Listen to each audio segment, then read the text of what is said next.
Sa mga naghanap ng low budget dyan, so meron tayong 4-wheeler na close van o aluminum van. So ito ay Mitsubishi Canter. Model niya is yan, F830, F8305. Makina is 4D32. Ayan o. So parang bagong maintenance to. Ayan. So 288 yung next na ano, change oil. So yan lang sa mga naghanap ng low budget yan.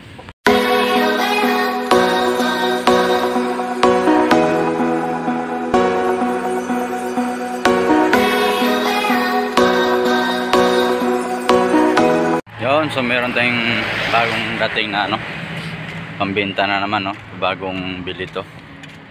So ito ay 4D32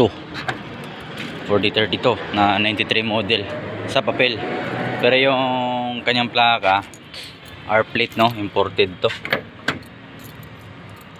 Dito muna tayo sa loob. So sa loob niya is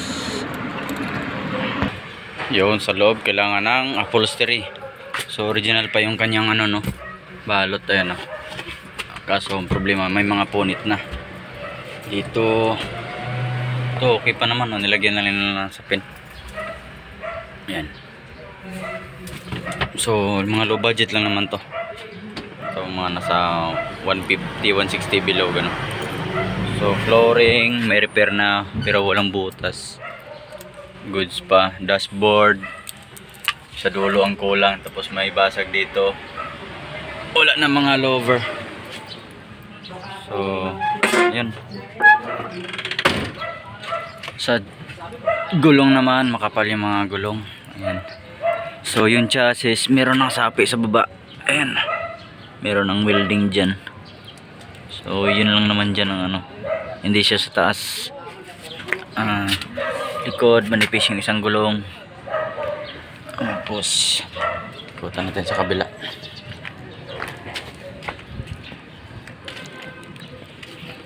Manipis na rin yung likod. Meron siyang spare tire. Tapos harap, bali dalawang harap yung makapal. Dito meron ding sapi, kabilaan yung sapi niya. So ito, hindi dito. Taban. Tingnan natin yung kanyang van. Yun, loob, kumpleto yung loob. Ayan. Checkered yung flooring. Ang haba ng van is 12 feet, no? Tapos 7'2" yung itaas, 7 feet 2 inches. So pinto sa likod, buo pa. Ayan. Bumper. Yun lang, 12 feet yung haba. Yung taas nito is 7 feet, no? So medyo mataas, medyo matangkad yung taas yung van. Yun lang, wala namang butas-butas sa van. Okay pa yung van. Nito meron isa. Ayan, yun lang, tinipan. So dito sa ulo, papahulsterin natin yung mga upuan. Tapos re-repairin natin yung dashboard na sira. Ayan, re-repairin natin yan. Okay, so punta tayo sa makina naman. So sa makina, ang makina natin ay yun, hindi makikita. 4D32. So ang mayroong tagas is yung power steering. Yung was dito na supply ng ano, return to, pabalik dito sa reservoir nya. Yun ang may leak. So super okay naman, walang tagas-tagas sa itaas. So check tayo ng motor oil. Motor oil, bagong change oil. Sariwa pa. Itong unit na to is pan-deliver, no? Kahapon lang, inang hapon to dumating. Tapos galing sa deliver, diniretso na dito sa atin. So titingnan natin yung tubig. Kulang ng tubig. Ayan. Expand rin natin. Tingnan natin kung 1 click. Susi.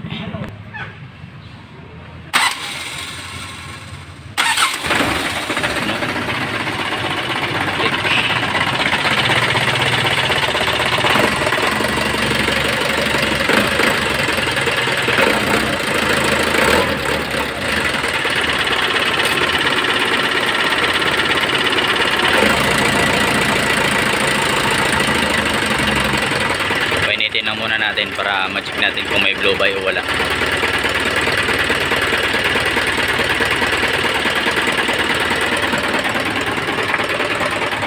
Painitin lang muna natin siya. So ano pa bang mga dapat gagawin dito? Wiring, nag-iba na ng fuse. Tapos yung kanyang clutch merong booster. Replacement na yung kanyang clutch master. Ito naman air cleaner niyan, nakataas na dyan. So yung tinanong ko kung para saan to, panungkit daw nila ng mga wire kung makadeliver sila ng mabababang lugar. So yung itaas merong lona, meron na painitin lang muna natin.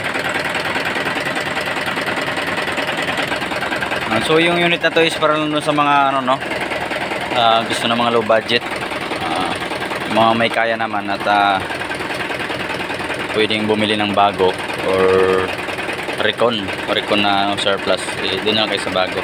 Kasi pag ganito mga low budget, hindi talaga may iwasan yan na may mga gagawin sa body, gagawin sa kaha, di ba?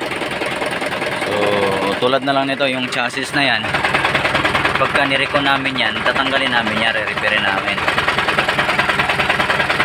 May nagre-repair din naman sa amin, kaya naman namin repairin yan. Gagawin namin yan, magpapabend kami ng pang chassis talaga yung forma, tapos bibiyakin. Tapos yan, yung mga leak ayusin. Ito is fast brake lang muna, wala muna tayong ginawa dito. Fast brake lang muna tong unit na to. So sa mga interesado lang, gusto ng mga low budget, sa mga nag-uumpisa lang, hindi naman kailangan ng mamahalin muna, lalo na sa mag-uumpisa ng negosyo, no? So dito may tumingin kanina, sa kanya naman walang problema sa kanya yung chassis, kasi sa junk shop naman siya, mag-uumpisa pa lang din mag junk shop. Yung presyo na lang yung presyo na makahingi ng discount. So not sure kung matutuloy, pero kung matuloy ito, kung magkasundo sa sa presyo, yun na lang. Alam ko naka-post ng 160. Baka matawaran ka ba yan, kaya na lang mismong tumawad ng personal. Painitin lang natin siya. Init na yan.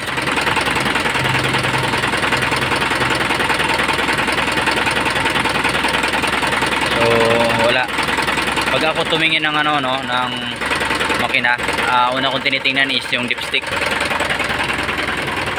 Kasi kapag umaahon na yung langis niyan, yung dipstick niyan, ayan, mapupuno na ng oil yan. So dito wala pa naman. So ayan, wala pa siya dito.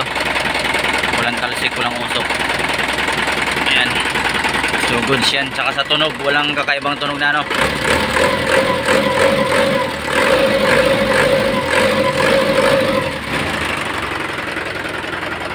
goods pa. So yun, okay na, patayin na natin.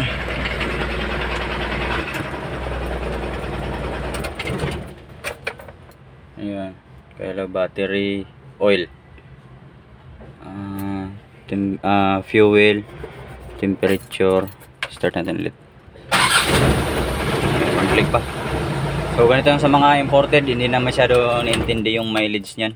Alam niyo naman kapag imported galing sa ibang lugar yan. So pag ganitong mga Mitsubishi, galing Japan yan, pero nire-recon na dito sa Pinas, no? So ayun, hindi masyadong inano yung mileage niyan, inintindi ng ibang mga buyer natin. So yung mga local or yung mga kasa-type, yun ang madalas na tinatanong kung ilan ang mileage niya. So kumpleto lahat ng salamin, May mga sidings. Ayan. Sa mga interesado lang, message nyo lang. Comment na lang kayo dito sa video na to.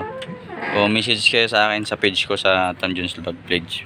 So itong papapulse rin natin to. Papabaklas natin ngayon yan. Okay. Ayan. Tatangkad ng ban, no?